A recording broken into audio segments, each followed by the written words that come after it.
Hi, this is Steve Kamanapali, and welcome back. There are three expectations of a trustee that are legally recognized globally: the duty of care, the duty of loyalty, and the duty of obedience.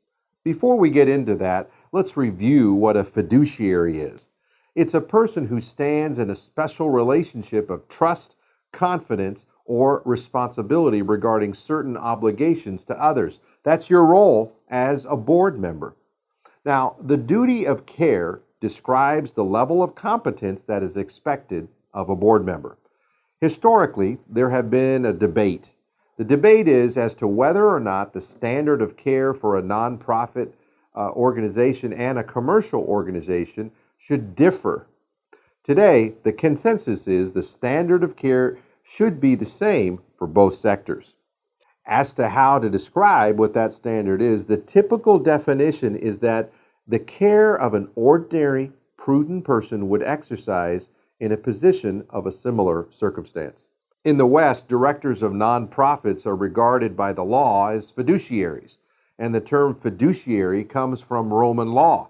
It describes a person holding an office of the trustee who agrees to act for another's benefit.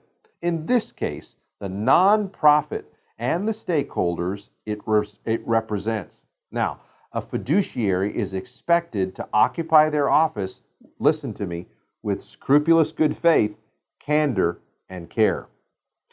The legal standards assessing a trustee's performance as a fiduciary would be a threefold test. Did they serve in good faith? Did they serve in a manner that he or she believes is in the best interest of the nonprofit? And three, did they exercise the judgment that would be expected of any prudent person in a similar circumstance? Simply put, the duty of care is doing the work expected by a board member with diligence. Now, here's a couple of good examples. Good attendance at meetings, monitoring the program effectiveness and financial performance, obtaining and carefully reviewing the information submitted by the management team on all matters requiring board action, proactively requiring information from the management team when it is needed to ensure the nonprofit is operating satisfactorily, ensuring the documentation is submitted to the board is understood either through expertise and past experience or by questioning. This would also apply to hiring experts like a CPA or a special program consultant who was an expert in the field of service provided by your nonprofit.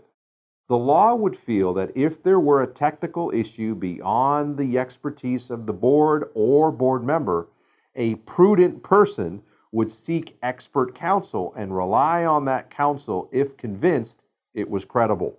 The duty of care also involves a significant dose of managerial courage to ask the hard questions. Kind of like this: well, why did that happen? How did that happen? The why question, the how question. Did you consider, or what about, and asking these kinds of questions. But as you think of your nonprofit, how are you doing with the duty of care? Some questions may include, how are board members? Are they attending our board meetings? Are you looking for program effectiveness? Are you reviewing all the documents given from the management team for review? Or are you just accepting it when they come across? Well, I hope you have a great meeting today, and we'll see you next time.